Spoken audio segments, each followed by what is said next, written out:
నమో వెంకటేశాయ. శ్రీవారి బ్రహ్మోత్సవాలలో రెండవ రోజు రాత్రి బంగారు వాహనంపై వెంకటేశ్వర స్వామివారు ఒక్కడే వీణాపాణిగా అంటే వీణను ధరించి చదువుల తల్లి సరస్వతి రూపంలో కనిపిస్తూ భక్తజనులకు కనువిందు చేస్తూ తిరుమాడ వీధుల్లో ఊరేగుతారు. గుంభనమున దుగ్ధజీవన విభాగ విధాన నిరూఢ నైపుణ్య జనిత మహాయశో విభవ సారము గలది హంస. పాలు నీరు వేరు చేయడం హంసకు మాత్రమే సాధ్యమైన పని.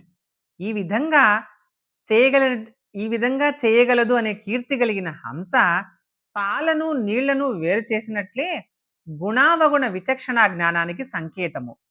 ఇహలోక బంధ విముక్తుడైన జీవుని ఆత్మ హంస వంటిది. అటువంటి హంస వాహనంపై పరమహంస అయినటువంటి శ్రీ వెంకటేశ్వర స్వామి వారు ఊరేగడం సముచితమైన వైభవం. భక్త జనావళికి ఆనందదాయకమైనది. హంస మానస సరవ మానస సరోవరంలో విహరిస్తుంది. పరమాత్మ అనన్య భక్తుల మనస్సుల నేడి సరస్సులలో విహరిస్తాడు. ఆత్మానాత్మ వివేకం గలవాడే ఆత్మదర్శనం చేయగలడు. హంస చేతి పాలు నీరునట్లాయ బ్రతుకు అని అన్నమయ్య ఈ తత్వాన్ని కీర్తించాడు. హంసవాహనంలోని పరమార్థం ఇది. భగవంతుడు హంస రూపంలోనే బ్రహ్మదేవునికి వేదాలను ఉపదేశించాడట.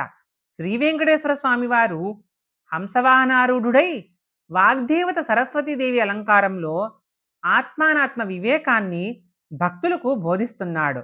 వెంకటేశ్వర స్వామివారు తన మదికి ఉల్లాసము కలిగిన కలుగా వీణను వాయిస్తూ భక్తులకు వీణుల విందు చేస్తున్నాడు అని దాని భావము. ఓం నమో వెంకటేశాయ.